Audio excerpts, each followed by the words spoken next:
Well, what did I say about the 50s? The 50s had a lot of stuff, and 58, was going on, but this is another edition of 42nd Street Pete's Grindhouse, the Halloween extravaganza. And let's take you back to 1959 for an American production that was filmed entirely in Japan called The Manster.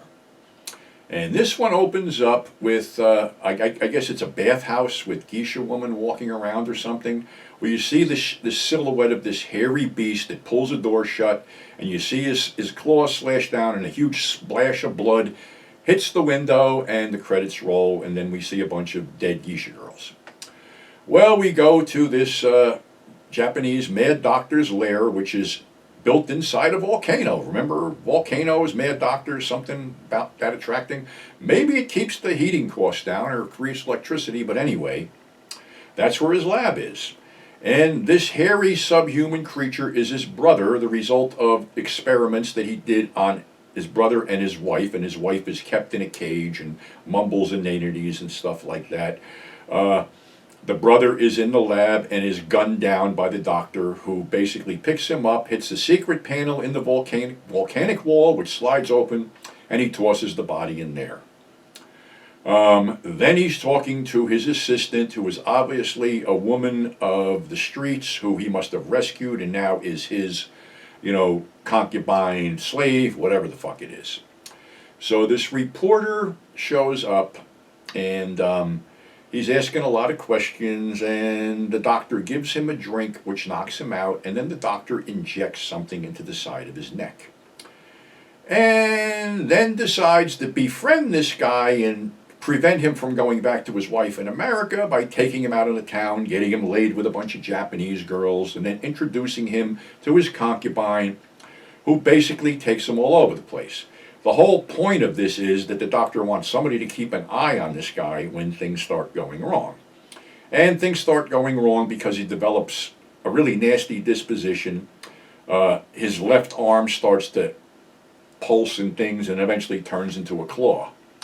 Well, they fly his wife over from America to talk to him, and he freaks out because he's caught with the other chick.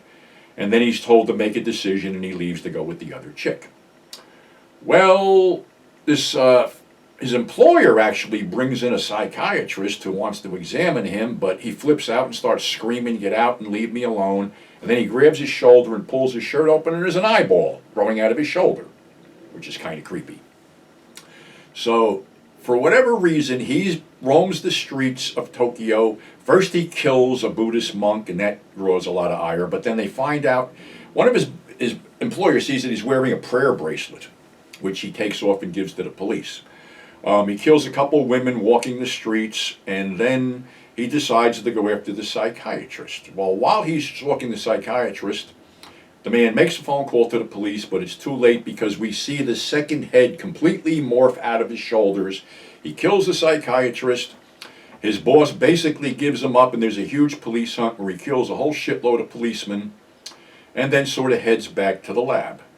Well, the doctor knows the gig is up and is waiting for him, and it was begged by his concubine, who sort of fell for the guy, to try to cure him.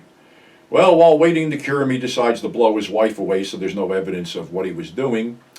But by the time the Manster gets there, he basically kills the doctor, grabs the girl, and heads up to the top of the volcano, where this is the other title of the film. It was also called The Split, where he's behind a tree and he splits into two separate beings, and the hairy, nasty one picks up the girl, throws her in the volcano, and then the human part of the split kicks the monster into the volcano, and that's the way the film ends. It was probably the first two-headed man film, I think. Not that any of them were any good, but this one was pretty good, actually. And still creepy and scary today. It was put out on a double bill with Horror Chamber of Dr. Faustus, a.k.a. Eyes Without a Face, a French film. It's available from Shout Factory on a Blu-ray. It looks really good. Like I said, really creepy, and probably, like I said, the first two-headed, monster.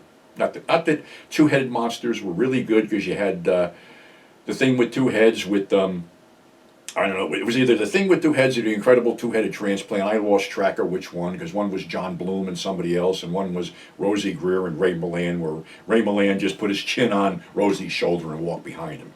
So they were kind of fucked up. But definitely check out The Manster from 1959. Worth a look. Plenty of mayhem, violence, and all kinds of crazy shit. So that's our show for today. Thanks for subscribing. Thanks for tuning in. We'll catch you tomorrow with some more Monster Mania. So until then, stay safe, and we'll catch you on the flip side.